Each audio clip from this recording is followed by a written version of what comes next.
এমটির helmet কেনা মানে যে পুরো মাথা নষ্ট। উইদাউট ড্রোন লাদাখ যাব সেটা তো খুব একটা ভালো দেখায় না। চেনের অবস্থা খুবই খারাপ। এই ভাই এটা গলে গেল তলায়, এই যা এই মালটা গলে গেছে তলায়। তো তোমাদের দেওয়া কথা রাখতে এবার আমাকে করতে হবে হচ্ছে ব্যাগ গোছানো।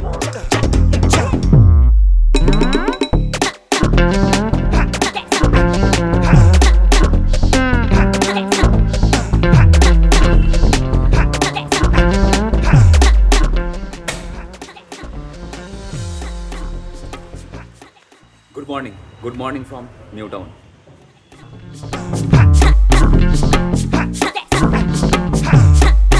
বন্ধুর লাস্ট বাইক ওয়াশ করিয়েছিলাম পুজোর আগে, আর তারপর থেকে জাস্ট মুছে মুছে কাজ চালিয়েছে। এখন ধুলো দেখো, এক তো বাইক পুরো ধুলো নোংরা হয়ে রয়েছে, তারপরে ভেতরে এরকম জায়গাগুলোতে কাদা ভর্তি। চেনের অবস্থা খুবই খারাপ, চেন পুরো শুকিয়ে গেছে, রাস্টিং লেগে যাচ্ছে আস্তে আস্তে। তো এই চেনটাকে ক্লিন করব, দেন লিউব করব, সবার আগে বাইকটাকে পুরো ধোবো। তো এই সমস্ত কাজগুলো আজকে রয়েছে, আর তার জন্য যে সমস্ত সরঞ্জামগুলো আমাদের লাগবে সেগুলো নিয়ে এসেছি। এই হচ্ছে 2 টাকার ক্লিনিক প্লাস, আর এখানে আমার যাবতীয় যা চেন ক্লিন লিউব সব রয়েছে, বালতি রয়েছে, এখানে কাপড় ছেঁড়া রয়েছে যেটা দিয়ে বাইকটাকে মুছবো। এছাড়া মাইক্রোফাইবার ক্লথ ইউজ করবো শুধুমাত্র বাইকে যে সমস্ত গ্লসি পার্টগুলো রয়েছে সেগুলোর জন্য, নিচে কাদা পোর্শনের জন্য নর্মাল কাপড়। আর আরেকটা জিনিস লাগবে, এই হচ্ছে পাইপ যেটা দিয়ে বাইকটাকে ওয়াশ করব।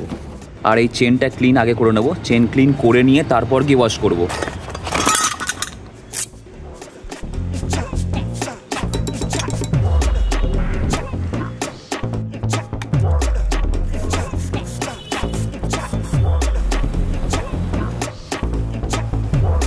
তো মোটুলের চেন ক্লিনার দিয়ে আপাতত পরিষ্কার তো করা হয়ে গেছে, আর এখানে কত নোংরা বেরিয়েছে দেখো, এখানে সামনে ওদিকে। আর এবার এই শুকনো কাপড়টা দিয়ে মুছে নেব। তোমরা কিন্তু এই চেন ক্লিন বা লিউব করার সময় একটা জিনিস অবশ্যই খেয়াল রাখবে, যে স্টার্ট দিয়ে কখনোই করবে না। বাই চান্স এই পকেটের কাঁটার মধ্যে হাত চলে গেলে না, আঙুল আর থাকবে না ভাই। ডবল স্ট্যান্ড যদি থাকে তো ভালো, আর যদি না থাকে তাহলে তোমরা মোটর জ্যাক ইউজ করতে পারো আমার মতন।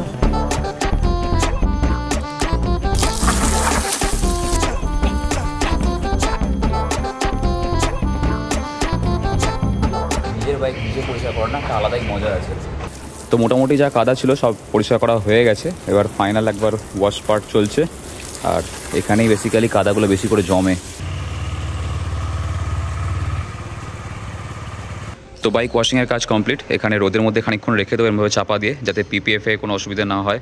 আর তলার জলগুলো শুকিয়ে গেলে তারপর এসে চেনটাকে লিউব করব। আর চেনটা এতটাই সুন্দর পরিষ্কার হয়েছে দেখো, দেখে মনে হচ্ছে না নতুন স্প্রকেট বা নতুন চেন সেট লাগিয়েছি, পুরো একদম চকচক করছে। বাকি থাক এখানে খানিকক্ষণ রোদেতে। আর এই ট্যাঙ্ক ব্যাগটা খুলিনি, অল্প অল্প ভিজে গেছে, এটাও শুকিয়ে যাবে ততক্ষণে। এই যে দেখতে পাচ্ছ ফোন হোল্ডারটা লাগানো রয়েছে না, এই ফোন হোল্ডারের যে ক্ল্যাম্পটা রয়েছে ওখানে দেখো জং লেগে গেছে। তার সঙ্গে সঙ্গে এই যে সামনের হেডলাইট গ্রিলটা রয়েছে এখানেও জায়গায় জায়গায় জং লেগে গেছে। আর তার সাথে এই যে ফুট পেকটা রয়েছে টিসিজি থেকে লাগিয়েছিলাম সেটাতেও জং লেগে গেছে। তো এই সমস্ত জংগুলোকে ভালো করে ঘষে, শিরিষ কাগজ দিয়ে ঘষবো। শিরিষ কাগজ কোথায় গেল ভাই, নিয়ে এসেছিলাম, এই যে তোমাদেরকে দেখাই। এই হচ্ছে আমার শিরিষ কাগজ, আর এই হচ্ছে কেটিএমের যন্ত্রপাতি। ভালো করে ঘষে পরিষ্কার করে নিয়ে তারপর গিয়ে স্প্রে রং করবো। এখন হেডলাইটের ওপরে পার্টটা খুলে বার করতে হবে, তারপর গিয়ে শিরিষ কাগজ দিয়ে ঘষে পরিষ্কার করবো। বেশি না, জাস্ট একটা নাট খুললেই এই ওপর পার্টটা খুলে যাবে। এটা হাইপার রাইডার নিয়েছিলাম, আর দেখো রং কীভাবে উঠছে, পাঁপড়ের মতন হয়ে গেছে।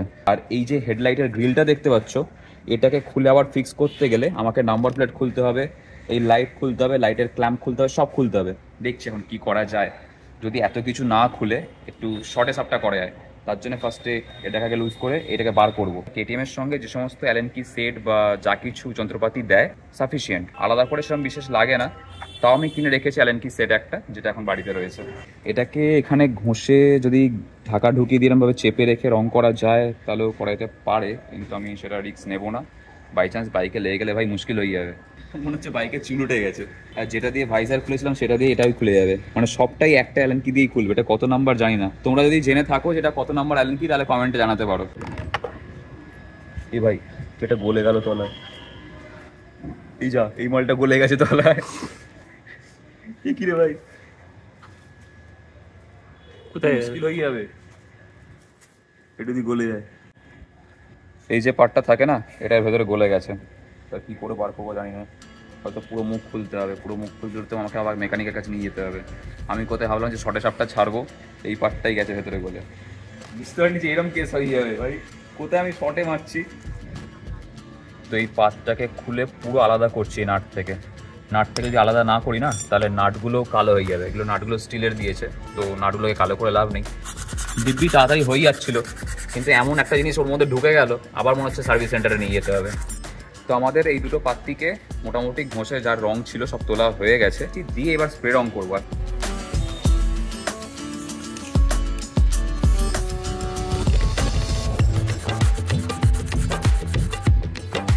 এতেও যেখানে যেখানে রঙগুলো চটে গেছিলো, জং লেগে গেছিলো, সেই জায়গাগুলোকে ঘষে নিচ্ছি। নিয়ে এটা পুরোটা খুলবো না, কারণ অলরেডি ওটা খুলতে গিয়েই একটা অলরেডি কেলো করে বসে আছি।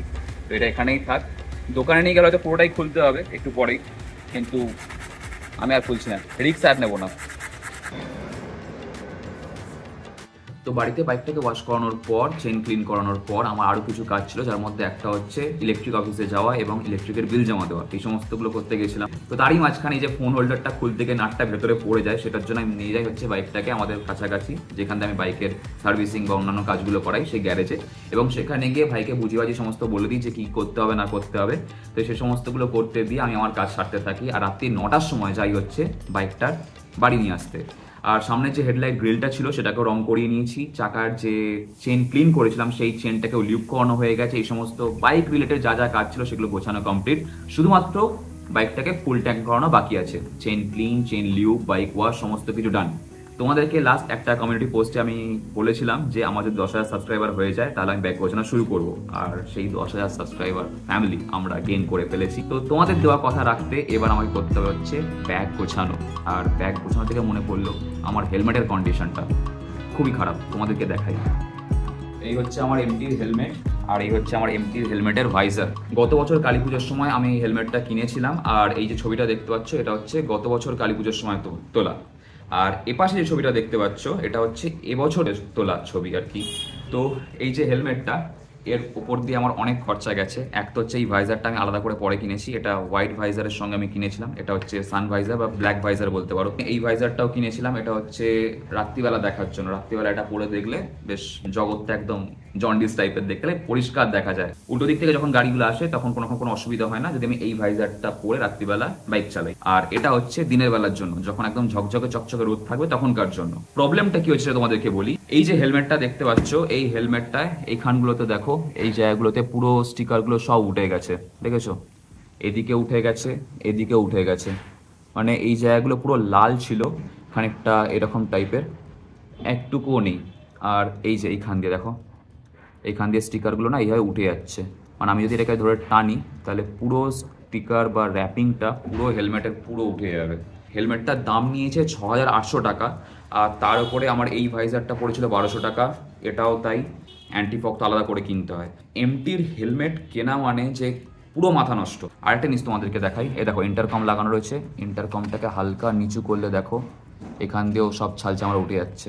6,800 টাকা দাম, তার উপরে ভাইজারের দাম আলাদা বা এর অ্যান্টিফগ আলাদা করে কিনতে হয়, সেটার দাম হচ্ছে 2,500 টাকা।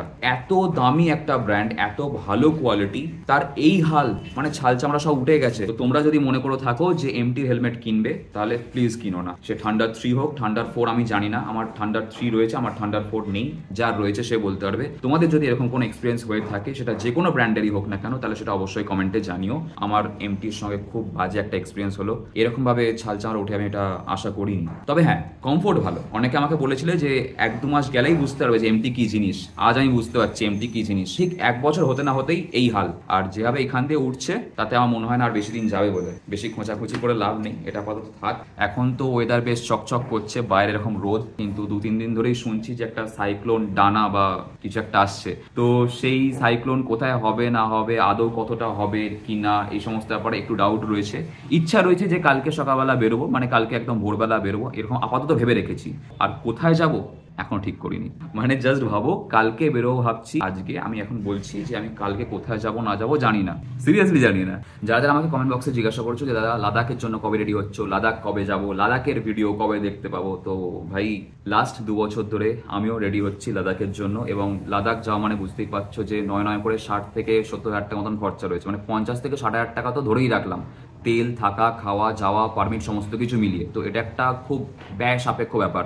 তো সেই জন্যই লাদাখ রাইড হবে, কিন্তু এবছরে যে সিজনটা আসতে চলেছে মানে উইন্টার লাদাখের যে টাইমটা, সেই টাইমে আমি যাব না। জীবনে প্রথমবার আমি লাদাখ যাচ্ছি, তো সেই জন্য উইন্টারে লাদাখে গিয়ে সেইভাবে না এক্সপ্লোর করতে পারবো না, ঠান্ডাতেই জবু হয়ে যাব, তো তোমাদেরকে কি করে দেখাবো। তো সেই জন্য আপকামিং যে সিজনটা আসবে মানে ওই জুন থেকে জুলাই বা ওই সামনের বছরের যে জুন জুলাই মাস, সেই সময় আমি লাদাখের প্ল্যান করছি এবং একটু ভালোভাবেই করছি। কারণ দেখো এখন তো এক তো আমার কাছে ড্রোন নেই, উইদাউট ড্রোন লাদাখ যাব সেটা তো খুব একটা ভালো দেখায় না। তো সেই জন্যে একটু ভালো কিছুর জন্য একটু ওয়েট করে যাও। বাকি ব্লগ কিন্তু আসবে, খুব শীঘ্রই ব্লগ আসবে। এবং এই যে আমি যাবো বলছি মানে ব্যাগ গোছাবো আর কি, তোমাদেরকে বলেছিলাম যে 10,000 সাবস্ক্রাইবার হয়ে গেলে আমি ব্যাগ গোছাবো, তো সেই কাজটাও এবার শুরু করব। যেহেতু অনেকদিন কোথাও বেরোয়নি বা যাওয়া হয়নি, তো ফার্স্টেই একটা দূরে কোথাও চলে যাবো, এটা আমি করবো না। ফার্স্টে ছোটখাটো কোনো একটা জায়গায় ঘুরে আসবো, হয়তো সেটা একাই যাবো। মানে আমার পার্সোনালি মনে হয় যে বড় কোথাও যাওয়ার আগে, বড় কিছু করার আগে ছোটখাটো একটা প্রিপারেশন দরকার হয়, যেমন মাধ্যমিকের আগে টেস্ট পরীক্ষা হয়। তো সেরকমই একটা ছোটখাটো প্রিপারেশন, একটা ছোটখাটো রাইড ব্লগ খুব শিগগিরই আসছে। আর তারপর এই রাজ্যের বাইরে একটা প্ল্যান রয়েছে এবং কার সাথে যাচ্ছি সেটাও তোমাদেরকে জানাবো, খুব শীঘ্রই জানাবো। যেখানেই যায় না কেন তার জন্য কিছু আগাম প্রিপারেশনস লাগে এবং ফিরে এসেও কিছু কাজ থাকে। যাওয়ার আগে এই বাইকগুলোকে পরিষ্কার করা বা সেগুলোকে ঠিকঠাক মেনটেন করা, তার সঙ্গে সঙ্গে জিনিসপত্র গোছানো, কোনটা নেবো কোনটা নেবো না। খুব বেশি জিনিসপত্র আমি ক্যারি করি না এখন, বেরিয়ে এমন অভ্যাস হয়ে গেছে যে খুব লিমিটেড জিনিস নিয়ে আমি চলে যাই। আর তার উপরে দুদিন, তারপরে ছেলে মানুষ বুঝতেই পারছো। দেখা যাক কোথায় যাচ্ছি না যাচ্ছি সবটা তোমাদের সঙ্গে শেয়ার করবো নেক্সট ব্লগেতে। তো আজকে ভিডিওটা আমি এখানেই শেষ করে দিচ্ছি। ভিডিওটা ভালো লেগে থাকলে মনে করো লাইক করে দিও, চ্যানেলটাকে সাবস্ক্রাইব করে দিও, পাশে বেল আইকনটা অবশ্যই বাজিয়ে দাও যাতে আমাদের পরের ব্লগ আসে নোটিফিকেশন পেয়ে যাও। দেখা হচ্ছে খুব শীঘ্রই তোমাদের সঙ্গে নেক্সট ব্লগেতে। Till then stay safe, take care, চলো বাই। আমি তাই ভাইকে জিজ্ঞাসা করছিলাম যে বাইকটা যদি এরকমই রেখে দিই, মানে ভাইজারটা যদি এখন না লাগাই তাহলে কেমন লাগছে, তোমরা কমেন্টে জানাও। বাইকের বডিটা মাস্কুলার টাইপের, আর মনে হচ্ছে না দেহের তুলনায় মাথাটা ছোট হয়ে গেছে। যদি তোমরা বলো যে ভালো লাগছে তাহলে আমি এরকম ভাবে নিয়েই ঘুরতে যাবো।